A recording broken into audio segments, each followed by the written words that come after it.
اس لیے میں کہتا ہوں کہ جو 3 لاکھ حدیثیں گڑھی گئی تھیں حضرت مولا علی رضی اللہ تعالیٰ عنہ کے فضائل کے لحاظ سے، ان کے اثرات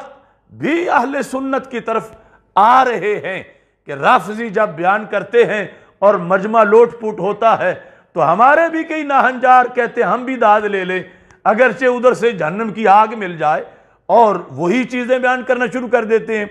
اور جب ہم جیسا کوئی فقیر رد کرتا ہے تو کہتے ہیں اس کو تو بغض علی ہے، اس کو تو علی کی بات جو ہے راس نہیں آتی۔ اب دیکھو یہ جو باتیں ہیں ہمارے ائمہ نے رد کی، اور رد نہ کریں تو ختم نبوت نہیں بچتی، رد نہ کریں تو پورا دین نہیں بچتا، رد نہ کریں تو رسول اکرم صلی اللہ علیہ وسلم کی شان پہ حملہ ہوتا ہے۔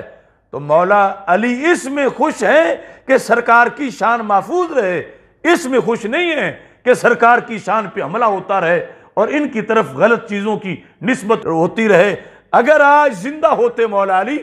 تو ان کو وہیں پکڑ کے جلاتے جہاں ان کو جلایا تھا، جنہوں نے مولا علی کو اللہ کہہ دیا تھا اور آپ نے ان کو جلا دیا تھا۔ یہ اعلیٰ حضرت فاضل بریلوی رحمۃ اللہ علیہ نے 727 صفحے پر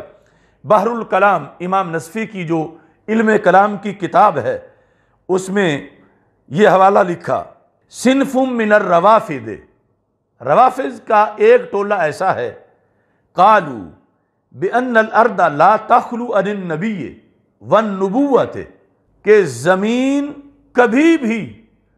نبی اور نبوت سے خالی نہیں۔ یعنی ایک تو ہمارا ختم نبوت کا عقیدہ ہے نا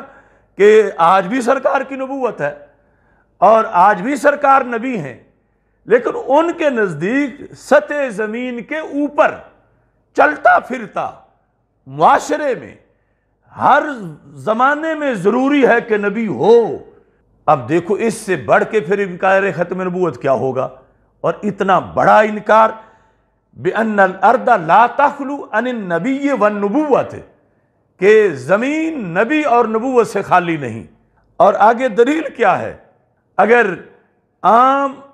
لفظوں میں یہ کسی مجمع میں بیان کی جائے تو اتنی جہالت ہے کہ لوگ اس پر سبحان اللہ کہنا شروع ہو جائیں اگلی بات پر، اور واہ واہ کریں کہ بڑی شان اہل بیت بیان کی ہے۔ یہ یعنی آج جو ظلم ہو رہا ہے کہ جو قرآن و سنت سے ٹکرانے والی باتیں گھڑی غیروں نے، اور پھر ان کو عام ایک بندہ مفتی بن کے بیٹھا ہوا ہے کہ یہ شان اہل بیت ہے، فلاں نے بیان کی تم بھی بیان کرو، یا پھر جاہل خطیب بیان کرنا شروع کر دیتے ہیں۔ تو روافض جن کا یہ مذہب ہے کہ زمین کبھی بھی نبی سے خالی نہیں ہوتی، اور نبوت ہر زمانے میں کسی انسان کی شکل میں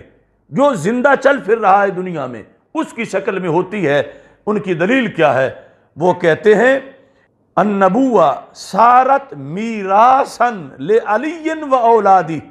معاذ اللہ استغفر اللہ، وہ کہتے ہیں نبوت حضرت مولا علی رضی اللہ تعالیٰ عنہ اور آپ کی اولاد میں نسل در نسل وراثت میں چل رہی ہے۔ اب یہ بات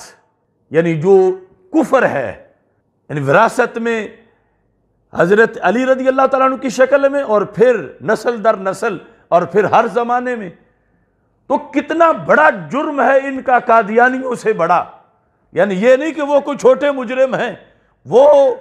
شیطان ہیں حد درجے کے اور ہر وقت اسلام کے خلاف حملے کر رہے ہیں، لیکن یہ جو قول ان لوگوں نے کیے ہوئے ہیں